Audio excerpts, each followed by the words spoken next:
వనస్థలిపురంలో RS brothers mega shopping mall Akkineni Naga Chaitanya మరియు Sobhita గార్లచే September 26న ఘన ప్రారంభం. అందరికీ నమస్కారం. నేను Swaroopa Potlapalli. Welcome to Suman TV.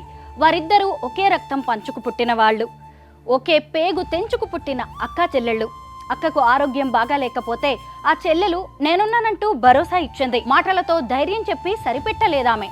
తన ఒక కిడ్నీని దానం చేసి అక్క ఆయుష్ను 10 ఏళ్ల పాటు పెంచింది. అంతేకాదు, నా శరీరం నా ఆస్తి, నేను చనిపోయిన తర్వాత కూడా నా శరీరం ఎంతో మంది విద్యార్థులకు పాఠంగా మారాలి, ఈ సమాజానికి ఉపయోగపడాలి అంటూ విల్లు రాసిన లైవ్ డోనర్ కన్యాకుమారి గారిని కలుసుకుందాం రండి.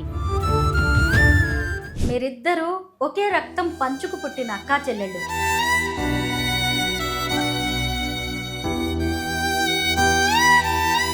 మీ కిడ్నీ ఇస్తున్నప్పుడు మీకు భయంగా అనిపించలేదా? తోడబుట్టి వాళ్ళ తర్వాతే మన కుటుంబ వ్యవస్థలోకి మనం వస్తాం. తను చాలా హ్యాపీగా మోర్ దాన్ 10 years చాలా హ్యాపీగా లీడ్ చేసింది. ఇప్పుడు చాలా మంది కూడా ఆర్గాన్స్ పాడైపోయి చావుకు దగ్గరై ఎవరెవరు అవయవాలు దానం చేస్తారా, మళ్ళీ బతకాలి అనే ఆశతో ఎదురు చూస్తున్నారు. కానీ అవయవ దానానికి ఎవరు అంత తొందరగా ముందుకు రావట్లేదు. అలాంటి వాళ్ళకి మీరేం చెప్తారమ్మా? అదేనమ్మా, మన పూర్వకాలం నుంచి మనందరం కూడా కొన్ని హిందూ ధర్మ ప్రకారం కొన్ని అలవాటు పడిపోయినాం. 90% సమాజం కోసం కూడా మనం బతుకుతున్నాం. కానీ ఇలాంటి అవసరం వచ్చినప్పుడు మనం మన కోసం బ్రతకాలి.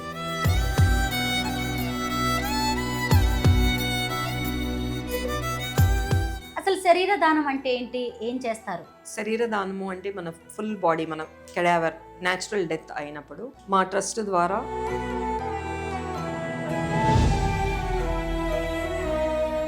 మరణానికి దగ్గరైన మీ అక్కయ్య గారి ఆయుష్ని మరో 10 ఏళ్లు మీరు పొడిగించారు. ఎప్పుడైనా అక్క గుర్తొస్తే ఏమనిపిస్తుంది? అంటే చాలా ఒక రకంగా ఆనందంగా కూడా ఉంటుంది అన్నమాట.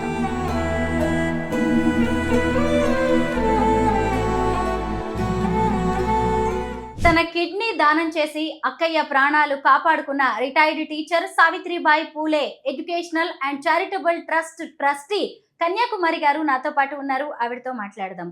అమ్మ నమస్తే. నమస్తే అమ్మ. కన్యాకుమారి గారు, అసలు మీరు మీ అక్కయ్యకి కిడ్నీ దానం చేయాల్సిన పరిస్థితులు ఎందుకు వచ్చాయి? నేను గూడూరు సీతామహాలక్ష్మి గారితో గత 15 ఏళ్లుగా ఈ all India body and organ donation ఆర్గనైజేషన్లో ప్రయాణం చేస్తున్న సందర్భంలో మా one of the trustee family మెంబర్కి కిడ్నీ దానం వారి భర్త ద్వారా జరిగిందని తెలిసి వారిని పలకరించడానికి వెళ్ళి చూసినప్పుడు ఇలా కూడా మనం చేయవచ్చా అనేది నేను ఈ ట్రస్ట్ ద్వారానే తెలుసుకున్నాను. అదే కాకుండా నేను ఈ ట్రస్ట్లోకి రావడానికి కారణం కూడా గొప్ప విద్యావేత్త తుమ్మల వేణుగోపాలరావు గారు అనే ఒక మాస్టర్ గారి పార్థివ దేహాన్ని ఆంధ్ర మెడికల్ కాలేజ్కి ఇచ్చి ఆ సంస్మరణ సభలో ఆ తోటి మాస్టర్ గారితో ఉన్న శిష్యులు కొలీగ్స్ వాళ్ళందరూ కూడా మా మాస్టర్ గారు బ్రతికున్నప్పుడే ఉపాధ్యాయులుగా కాకుండా చనిపోయి కూడా 10 మంది వైద్య విద్యార్థులకు విజ్ఞాన గ్రంథంగా మిగిలారు అనే సెంటెన్స్ నన్ను ఇన్స్పైర్ చేసింది. ఆ పరిస్థితుల్లో గూడూరు సీతామహాలక్ష్మి గారితో కాంటాక్ట్లోకి వచ్చి గత 15 ఏళ్ళుగా ఈ ప్రయాణం చేస్తున్న సందర్భంలో ఈ సంఘటన చూశాను. తర్వాత కొన్ని రోజుల తర్వాత మా సిస్టర్, నాకు 3 అక్కలు, ఒక అన్నయ్య. వన్ ఆఫ్ మై సిస్టర్ తను హైదరాబాద్లోనే ఇక్కడ సెంట్రల్ స్కూల్లో ఉద్యోగం చేస్తుండేవారు. ఆల్ ఆఫ్ ఏ సడన్ తనకి బీపీ ఏదో రైజ్ అయ్యి అట్లా కొంచెం హెల్త్ బాగాలేదు అని తెలిసినప్పుడు తన దగ్గరికి వచ్చి తనని హాస్పిటల్కి తీసుకెళ్ళినప్పుడు తెలిసింది తనకి కిడ్నీ క్రియాటినిన్ ఎక్కువగా ఉంది అని. కొన్ని రోజుల తర్వాత as usual the process start అయ్యింది, ఆ డయాలిసిస్ అని. అది సో తన పిల్లలిద్దరూ ఇతర దేశాల్లో ఉండబట్టి తనకి ఇక్కడ ఇబ్బందికరంగా ఉంటుంది, తనకి డయాలిసిస్కి తీసుకెళ్ళాలి అనే ప్రాసెస్ ఏం చేయొచ్చు అని ఆలోచిస్తున్న సందర్భంలో మా గూడూరు సీతామహాలక్ష్మి గారు విశాఖపట్నం తీసుకొచ్చేసేయండి, మనం చూసుకుందాం, ఇక్కడ మన ట్రస్ట్ ద్వారా మనకి చక్కటి డాక్టర్స్ అవైలబిలిటీ ఉంది అన్నప్పుడు మా సిస్టర్ నా దగ్గరికి వచ్చారు. అప్పుడు తనని పినాకిల్ అని వైజాగ్లో ఒక ఫేమస్ డాక్టర్ గారు, నెఫ్రాలజిస్ట్ డాక్టర్ కళ్యాణ్ చక్రవర్తి గారి దగ్గరికి వెళ్ళి మాట్లాడినప్పుడు, మేడం మీరు దాని గురించి ఆలోచించక్కర్లేదు, మీ కిడ్నీ దానం చేసినా కూడా మీరు ఎటువంటి భయానికి గురవ్వక్కర్లేదు. మీరు చెబుతున్నారు మీరు 2 పిల్లలు కూడా సిజేరియన్ అని చెప్తున్నారు, ఒక 1 week 10 daysలో యాజ్ యూజువల్గా ఎలా ఉండగలరో ఇదైనా అంతేను మీరు అని అన్నారు ఆయన. కాకపోతే నేనన్నాను, నాకు కుటుంబ బాధ్యతలున్నాయి. ఉద్యోగినిగా నేను చేయవలసిన సిస్టమ్ అనేది నాకు బ్రేక్ అవ్వకూడదు అంటే, అదేమీ ఉండదు మేడం, మీరు యాజ్ యూజువల్ వెళ్ళిపోవచ్చు అని చెప్పారు. సో దానికి చాలా టెస్టులుంటాయి. అవన్నీ సక్సెస్ఫుల్‌గా చేసిన తర్వాత that is decided that I'm fit for that అనమాట. అది నాకు చాలా ఆనందం వేసింది. అంటే ఈ కుటుంబ వ్యవస్థలో మా అమ్మమ్మ గారి నుంచి మేము నేర్చుకున్నది, మా మదర్ నుంచి నేర్చుకున్నది కూడా, అంటే మేమెవరూ కూడా సమాజానికి, అంటే అమ్మమ్మ గారి ద్వారా మెయిన్‌గా నేర్చుకున్నది ఏంటంటే, సమాజానికి ఏదో ఒకటి చేయాలి అని. ఎందుకంటే ఆవిడ స్వాతంత్ర సమరయోధురాలుగా కూతుర్ని ఒక్కదాన్ని, అంటే మా మదర్‌ని ఆ రోజుల్లో ఎంఏ చదివించి తన స్వశక్తి మీద తను ఎలా స్టాండ్ అయ్యారు. మేము 5గురం మా కుటుంబ సభ్యులం. మా అందరినీ కూడా విలువలతో పెరగాలి, చదువు మిమ్మల్ని మీ స్టాండ్ బై చేస్తుంది అని అలాంటి వాతావరణంలో పెరిగిన నేను, మా సిస్టర్కి ఆ కష్టం వచ్చినప్పుడు మిగతా నా అదర్ ఫ్యామిలీ మెంబర్స్ ఇంకో రకంగా అక్కని సపోర్ట్ చేస్తున్నప్పుడు నేనేం చేయగలను అనుకుని I just decided my self. కానీ నా ఫ్యామిలీ కమిట్మెంట్ ఉంది నాకు. నా పిల్లల్ని, నా భర్తని అడిగాను. వాళ్ళు కూడా మరి నువ్వు ఆలోచించుకో అని చెప్పారు. సో ఐ ప్రామిస్డ్ దెమ్, నేను అక్కడ ఇంజస్టిస్ చేయను అనే కాన్ఫిడెన్స్ నాకు నేనుగా తెచ్చుకోగలిగాను. And at the same time నా స్కూల్ కూడా నాకు ఎకనామికల్గా నాకు అది అవసరం. వాటికి కూడా ఎటువంటి ఇబ్బంది లేకుండా నేను ఆ డెసిషన్ తీసుకుని I have donated my organ. అమ్మ, మీరిద్దరూ ఒకే రక్తం పంచుకు పుట్టిన అక్కా చెల్లెళ్ళు అయినా సరే ఎవరి జీవితాలు వాళ్ళవి, ఎవరి ప్రయాణాలు వారివి. కానీ కష్టం వచ్చినప్పుడు ఒకళ్ళకొకళ్ళు అండగా నిలబడ్డారు. అయినా సరే మీ కిడ్నీ ఇస్తున్నప్పుడు మీకు భయంగా అనిపించలేదా? మీ భవిష్యత్తు ఏంటి అనే ప్రశ్నలు ఉత్పన్నం కాలేదా? అలాగే మీకు ఆరోగ్య సమస్యలు వస్తాయేమోననే సందేహాలు రాలేదా మీకు? లేదమ్మా, అది నేను ముందే డాక్టర్ గారితో క్లియర్ చేసుకున్నాను. అంటే ఏదైనా కూడా మనలో ఉన్న ఆత్మవిశ్వాసమే, మన కమిట్మెంటే మనని ముందుకు నడిపిస్తుంది. మనకు జీవితంలో కావాల్సింది commitment, concern, those two are main అనిపిస్తుంది నాకు జీవితంలో. నాతోటి వాళ్ళు, నా రక్తం పంచుకుని పుట్టిన మనం, వాళ్ళ కోసం మనం ఏం చేయలేకపోవడం, అంటే డబ్బులుంటే కొనుక్కోవచ్చు, డబ్బులతో సాధ్యం అవుతుంది అనేది కాదు. మన తోడబుట్టిన వాళ్ళకి ఎప్పటికీ కూడా, తోడబుట్టిన వాళ్ళ తర్వాతే మన కుటుంబ వ్యవస్థలోకి మనం వస్తాం. వారికి మనం ఏం చేయగలము అనే ఆలోచన అనేది ఎప్పటికీ ఉండవలసిన ఆలోచన అనేది నా అభిప్రాయం. సో నాకు భయం అనేది ఏమాత్రం లేదు. అది ఎందుకు అంటే that is my inner strength. ఎప్పుడు కూడా మనకి ఇది ఎందుకు వచ్చింది అనేది కాదు, వచ్చిన తర్వాత మనం దాన్ని ఎలా ఫేస్ చేయాలి అనేది మనం నేర్చుకోవాలి. ఇది నేను తీసుకున్న కమిట్మెంట్. ఈవెన్ దో నా ఫ్యామిలీ మెంబర్స్ డెఫినెట్గా, నా హస్బెండ్కి, నా పిల్లలకి వాళ్ళకు ఉండే ఇన్హిబిషన్స్ వాళ్ళకు ఉంటాయి. బట్ వాళ్ళకి తెలుసు, వాళ్ళకి ఆ కాన్ఫిడెన్స్ నేను క్రియేట్ చేశాను. I'm not going to do any injustice to you అనే కాన్ఫిడెన్స్ నేను క్రియేట్ చేయగలిగాను అంటే I say that is our commitment and inner strength, ఆత్మవిశ్వాసం అనమాట. అంతే. మీరు కిడ్నీ డొనేట్ చేసిన తర్వాత, ఆరోగ్యం మళ్ళీ సెట్ అయిన తర్వాత అక్కయ్య గారి ఫీలింగ్ ఏంటి? తను చాలా హ్యాపీగా ఫీల్ అయింది. మీరు అన్నట్లుగా అదేమి అంత ఈజీ విషయం కాదు అనేది అర్థమవుతుంది కదా అందరికీ. తను చాలా హ్యాపీగా మోర్ దాన్ 10 years చాలా హ్యాపీగా లీడ్ చేసింది. తను కొంచెం ఎక్కువగా కేర్ఫుల్గా ఉండాలి కాబట్టి అవన్నీ ప్రికాషన్స్ తీసుకుంటూ తను హ్యాపీ లైఫ్ లీడ్ చేశారు. మరణానికి దగ్గరైన మీ అక్కయ్య గారి ఆయుష్ని మరో 10 ఏళ్ళు మీరు పొడిగించారు. ఎప్పుడైనా అక్క గుర్తొస్తే ఏమనిపిస్తుంది? అంటే చాలా ఒక రకంగా ఆనందంగా కూడా ఉంటుందన్నమాట. ఇదంత ఈజీగా పాసిబుల్ అయ్యిందా అంటే, గవర్నమెంట్ సిస్టమ్ ప్రకారం ఆర్గన్ కోసం రిజిస్టర్ చేసుకోవాలి, ఎన్నో రోజులు ఎదురు చూస్తూ కూర్చోవాలి. అవన్నీ జరగకుండా మనలో మనమే ఆలోచించుకుని డాక్టర్స్తో ఇంటరాక్ట్ అవుతూ మన డౌట్స్ క్లియర్ చేసుకుని ఇంకో మనిషిని మనం బయటకిచ్చుకుంటూ మనతో పాటు ప్రయాణం చేయించుకోవటము అనేది అది చాలా రేర్ ఆపర్చునిటీ అనమాట. దానికి భయపడవలసిందంటూ ఏమీ ఉండదు ఏ రకంగా కూడా. ఆ కాన్ఫిడెన్స్ కూడా డాక్టర్స్ ద్వారా తీసుకోగలగాలి, మనకు మనంగా బిల్డ్ చేసుకోగలిగిన మనోధైర్యం అనమాట. ఇది ఒక గొప్ప అవకాశంగా భావిస్తాను నేను. అంటే అసలు మెడిసిన్ కానీ సైన్స్ అనేది ఇంత అవకాశం ఇస్తుందా, మన ఆర్గన్స్కి ఇంత విలువ ఉందా? ఇప్పుడు చనిపోయి కూడా ఈ బూడిద చేసుకునే కంటే ఆ అవయవాలను ఇంకోళ్ళకి దానం చేసి ఇంకో 10 మందిని బతికించగలిగే అవకాశం మన మనిషికి ఉంది అన్నప్పుడు అందరూ కూడా ఒక్కసారి ఆలోచించి ఆ స్టెప్ తీసుకుంటే బాగుంటుంది అనేది నా కోరిక. మీలాంటి చెల్లెలు ఉండడం వల్ల అక్కయ్య మరో 10 ఏళ్ళు బతకగలిగారు.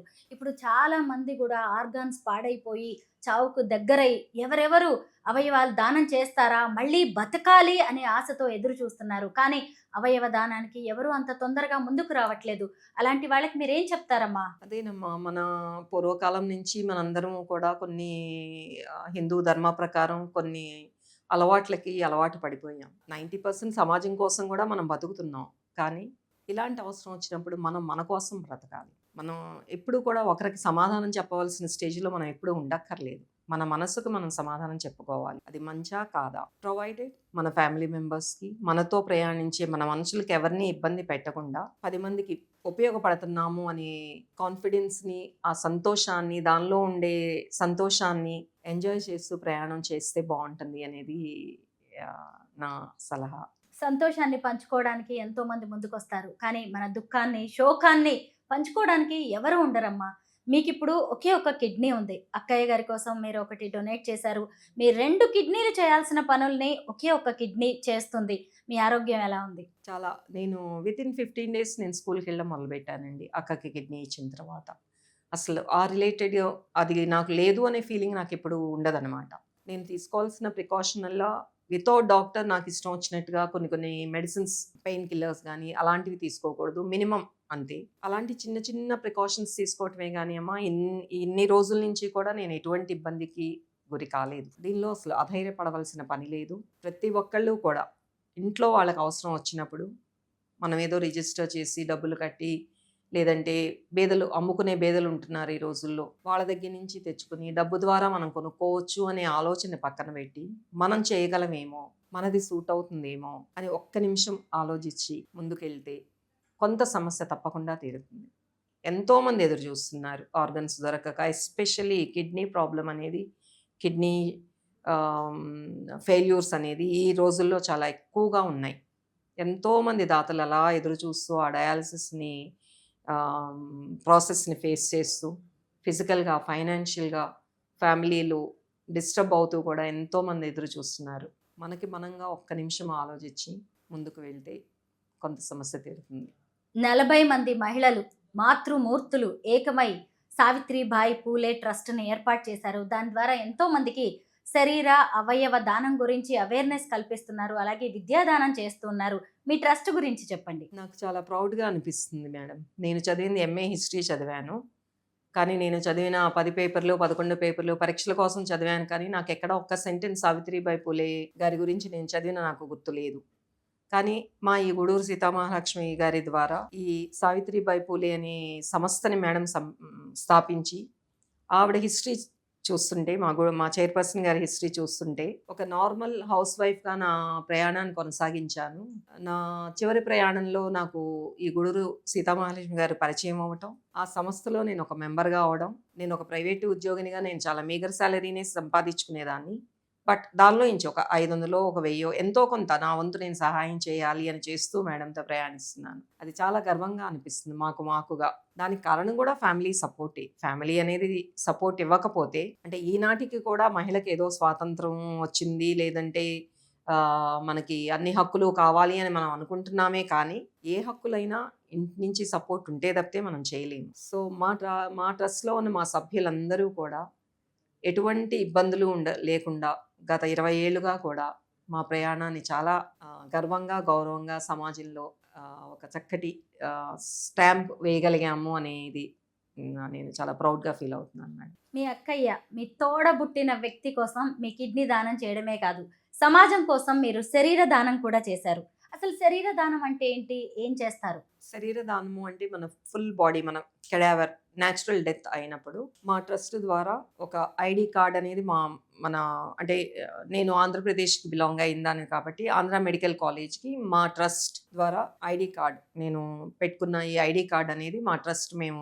మా సభ్యులకి ఇస్తామమ్మా. ఈ కార్డ్ ఇప్పుడు నేను హైదరాబాద్ వస్తూ నా బ్యాగ్లో కూడా పెట్టుకుని వచ్చాను. ఎప్పుడైనా ఎక్కడైనా ఏదైనా జరగచ్చు. ఆ టైంలో నా ఈ ఐడి కార్డ్ మీద ఉన్న నంబర్ ద్వారా కాంటాక్ట్ చేసుకుని ఇక్కడ ఏ మెడికల్ కాలేజ్కి అయినా సరే నా బాడీని మెడికల్ కాలేజ్కి ఇవ్వచ్చు. అది first year anatomy department, anatomy చదువుకునే మెడికల్ విద్యార్థులకి అదొక విజ్ఞాన గ్రంథం అవుతుంది మా బాడీ. అది ఎంతో ఆనందం ఇస్తుంది అనమాట.